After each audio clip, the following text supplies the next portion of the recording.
everyone. Good to see you. Much thanks. Thank you for stopping by, checking out Six String Fun, checking this out. Back to the 90s. This was actually a request that I'm probably about 2 months late on, so I apologize. And I don't remember who requested it, so if you want to make yourself known, by all means. Or, I'm glad you did request. It's a great tune. Again, another great one from the 90s by Toad the Wet Sprocket, Walk on the Ocean. Keep on the 4th fret. We're going to keep it in the same key. Simple chords for the most part. E minor, D, G, A, C add 9, even an E minor 7 will do. But if you can't do it, E minor is fine. So we'll get into this one again. Like, subscribe, hit the bell, all that good stuff. It's much appreciated. If you like this video, please give it a thumbs up. Comments are much appreciated. Kind of gives me an idea of what's good, what's not good, what you want to hear.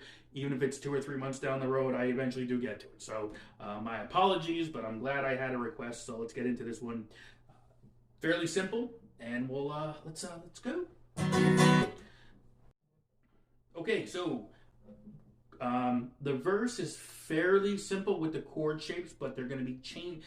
It's basically 3 lines in the verse, and every line is a little bit different. So we got to just make sure we kind of keep track of that. So it's as simple as the chords are. You want to make sure you kind of hit these, hit their marks basically. So the first line of this verse is going to be E minor 7. Okay, and I play it. You could play E minor. So what I'm doing here is I'm basically taking a G shape, and I'm just taking my middle finger off the 6th string, and I kind of just do this. Okay, so instead of a G, I got that open E up top. Okay. All right, so it's an E minor 7, a C add 9, to a G, to an A. And let me make this clear. These are the shapes. I know this is not a true G or a D because of the capo here, but we're doing the shapes. Okay. So E minor 7 shape, C add 9 shape, a G shape, and an A shape. Okay. The strumming pattern. Down, and how I do it is, I don't know, I might be throwing an extra strum in there, but it helps me with my timing. So that's how we do it. So down, up, down, down, down, up, down, down, up, down, basically like that. Down, up, down, up, down. Okay, let's put the chords in there. Okay, so instead of, right? Okay, so that's your first line in the verse. We are going to keep it basically the same, but we're going to swap out to just one chord. E minor, we're going to stay with that one. Instead of a C add 9, we're going to a D with an F sharp. Again, it's just the shape, the bass on that 2nd fret on the low E string. And the G and the A again. Okay? So that line will be. Alright. Last line of the verse, we're actually going to throw in another chord. Well, instead of 4, we're adding a 5th chord, but we already have done the chord, but we're just stretching this out.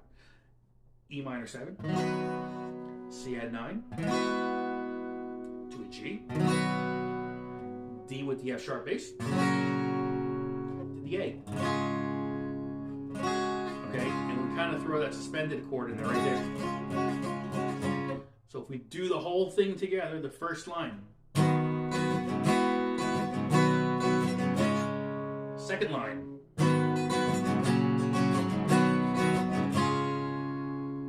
Third line.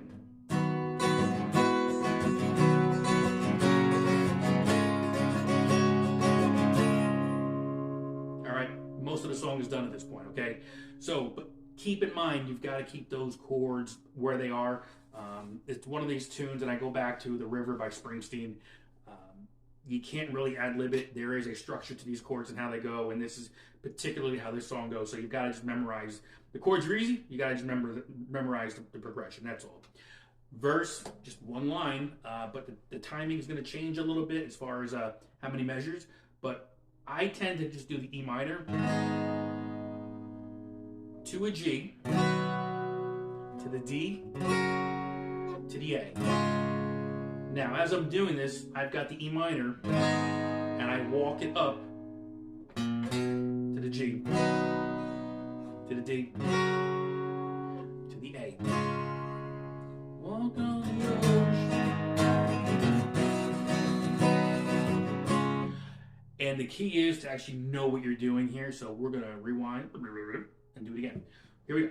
E minor.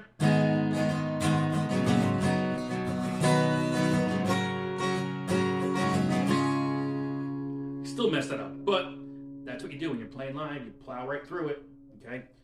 Rip it and rip it, right? So.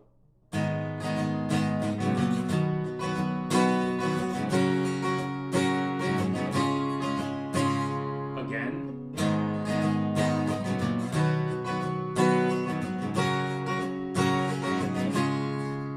Song is done. There you go. There is a bit of a solo. I don't even know what it is. It's kind of, I guess it's maybe keys, or I don't think it's a guitar. That part of the tune is just the chorus. So you're playing the chorus progression on if you want to run some type of solo through that. But we went through it all. So that's it. As far as how we can play it, I know there's probably more to it. Again, we're keeping this simple on the acoustic guitar, campfire, solo acoustic, or a duo. Just have fun with it. People will know. I think people would dig this song.